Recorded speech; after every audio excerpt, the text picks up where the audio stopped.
The two biggest selling mistakes your retail associates make. Are you wondering, why can't my associates sell more in our store? Well, that's probably because you're looking at the wrong things and you think that you're doing the right job, but I'm going to show you aren't, but how to fix it. So what I'm going to talk about here today are the two biggest selling mistakes your employees make, which is they don't convert lookers to buyers and they bring that onto their sales floor. But you know what? I'm going to give you bonuses, probably 5 or 6 ideas of how you can fix that right now, today. Now let's get to it.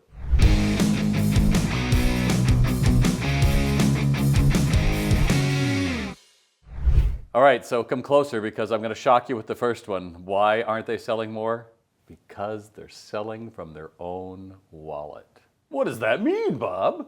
I'm glad you asked. Look, younger people don't have as much money as older people do. It's always been that way, in all fairness. And by the way, in case you don't understand, every generation is good. There is no they're bad and we're better, right? Everyone's going to have different things because we had different lives. So these young people, particularly that you get in now, went through COVID, lockdown, maybe in their high school. Maybe they don't have as many opportunities. They're also hearing that AI is going to pretty much take over the world and there's not going to be anything. So they might have a little side hustle where they make a few dollars. Maybe they're living at home or somewhere else. And suddenly they're in a store where you're going to commission them if they sell this $700 purse, let's say.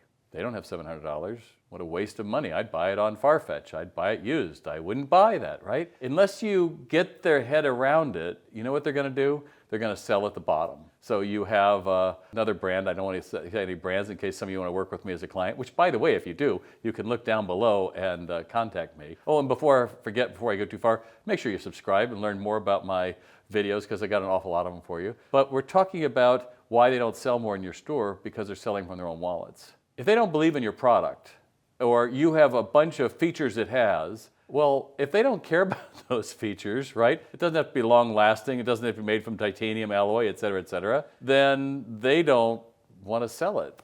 You know what you have to do? You have to sell them on why they do want to buy it. Sell them on why they want to buy it, they'll be able to sell it to your customers. That's hard, Bob. Yeah, I know it's hard. Because your vendors want to come in and just give a dozen donuts and say, how's everything going? I don't want the donuts. Spend a day on my sales floor with my crew. Help them see how you sell the benefits. Because if you do a good job, they're going to want to buy one and then sell it to them at 40% off, let's say, so that they can actually have one. But until you lance that boil of, I don't need it, I don't want it, it's stupid, it's just a purse, whatever. And by the way, that's if you're selling a kitchen, that's if you're selling high-end furniture, you're selling jewelry, you got it, it's all the same.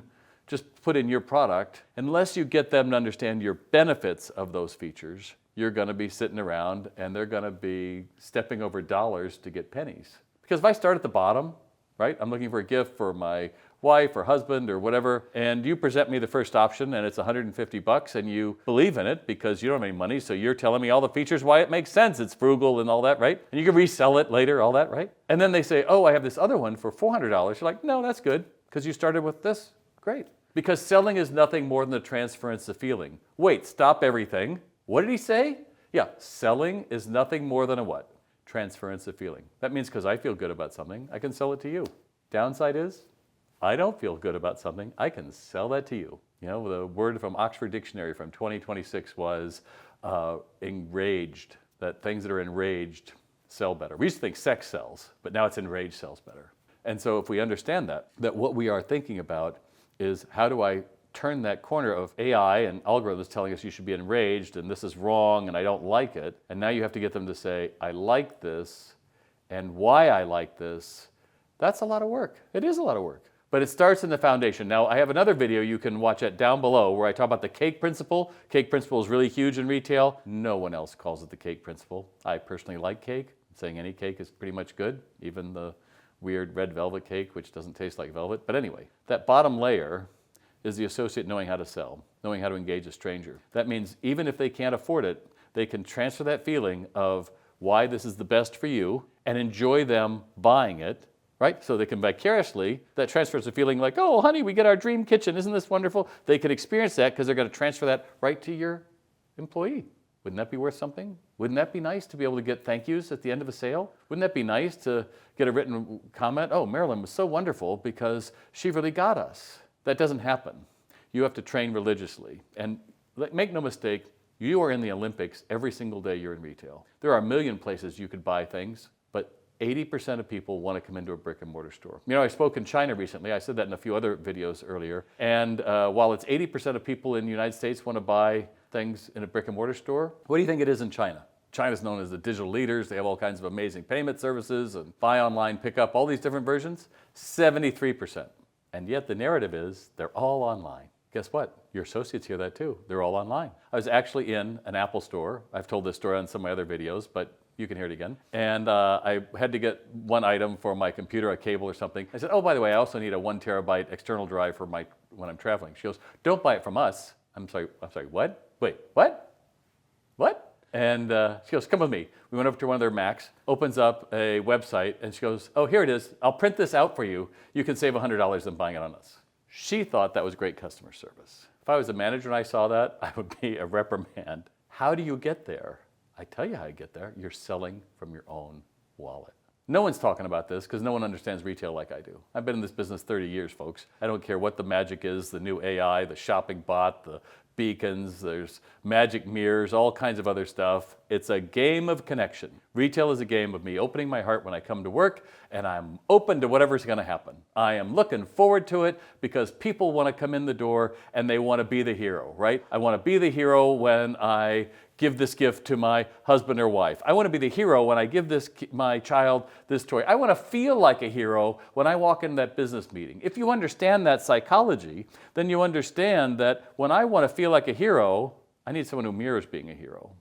That's your associate. So maybe they know how to pick an online order, and maybe you know that they can know how to retrieve an AI chatbot search or something for you, or clean the floor.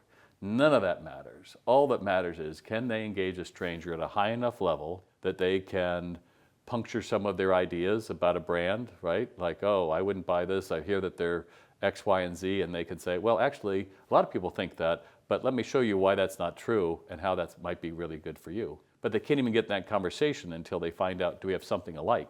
Notice this, what I'm talking about is this transference of feeling. If I'm curious about you and you tell me something great, then I'm going to be curious enough to hear your story and then maybe share from myself. And I've told this story in other videos before, but you're welcome to hear it again. When I was with a coffee franchise and I taught what I call windows of contact. That's in one of my other videos. It's about how we build rapport. But this trainer I had, she was working in Folsom, and she was working with the new franchisee, and this young guy comes in, and he's got a t-shirt on that says Coldplay. And she immediately looks at him and says, wow, did you hear him last night at the Folsom Arena?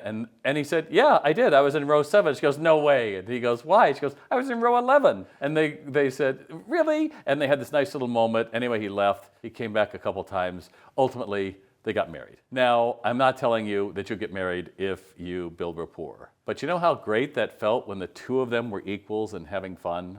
That's what we look like on a retail store. How do I know your store is not doing that? Because I'm walking in and listening. Silenced doors mean nobody is connecting. And what they're doing is they're transferring the loneliness they have with their phone into your store. Bob, that feels awful. Thanks for sharing that. Suicide has never been higher.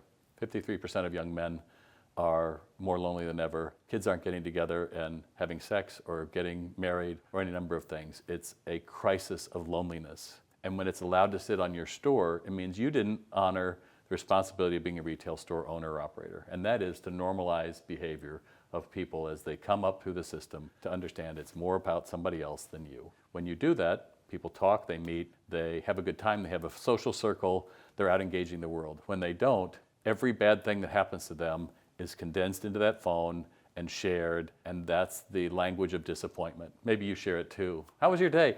Oh, you know, my mom came in, she had a 3-hour wait on the tarm. It was awful. And then we had to go, it was raining. You talk about disappointment instead of, your mom came in. How great is that? She flew 6 hours to come see you and your baby. So if you're trying to figure out what the biggest mistakes your associates are making is, 1, they're not connecting, right? Number 2, they're going through and they're bringing their personal lives into it, which means, what did I start off with? Selling from their own wallets. And worse, they're not popping that balloon of disappointment that they may have felt, that every person feels, right? Everyone has stuff going on. We think someone else has a better job. I was talking to my Uber when I came to film this today, and he was talking about how he had run a bar for a number of years, and he always laughed when doctors and lawyers would come in for a lunch, drink, whatever, and they'd say, someday when I retire, I'm going to own a bar because it'll be great. And he's like, Yeah, it's never great. There's always this idea that something else is better. And I want you to get the idea with your associates that the best you're living is right now. I'm going to coach you. I'm going to train you how to talk to other people. You're going to be able to go all kinds of places that I'll never see because I'm going to teach you the foundations of how to talk to people. And not to brag a little bit, but one of my earliest young women that I got to work with back in Los Angeles, she ultimately became the West Coast supervisor for Apple when they were starting out. And it all started with a conversation she had with a guy on the plane about the boots he had on and putting herself out there, hero to hero. So what did we talk about here today? We talked about, it's a lot of work to be a manager. That's right. It's a lot of work to ultimately understand, wow, I have a piece in making a community to community. And more importantly, that a store that has laughs and has fun is a store that's going to produce. That's what I want for you. And if you have any other questions, you can always look down below how to reach me and more videos you can find out. And I said it before, subscribe. But if you have a store that has making over $1 million a year, you can schedule a strategy call with me where I will personally work with you, and in 15 minutes we'll come up with a plan, see if it's fit maybe to work with me. And if you don't, I got plenty of videos you can choose from. In fact, one down below that you can find will relate to this one as well. And just remember, we're about as happy as we make our minds up to be. You want to be miserable, you want to hire people that are miserable and feel rotten, good luck with that, because you have a silent store where everybody feels more lonely, calls out, and moves on quickly because it doesn't feel good. The winning stores, customers feel they matter, and people who feel they matter buy, and you'll see them walking out your front doors with your shopping bags, with your logos, and then they'll thank you for an amazing experience. I'm Bob Phibbs, the Retail Doc. Now let's get to it.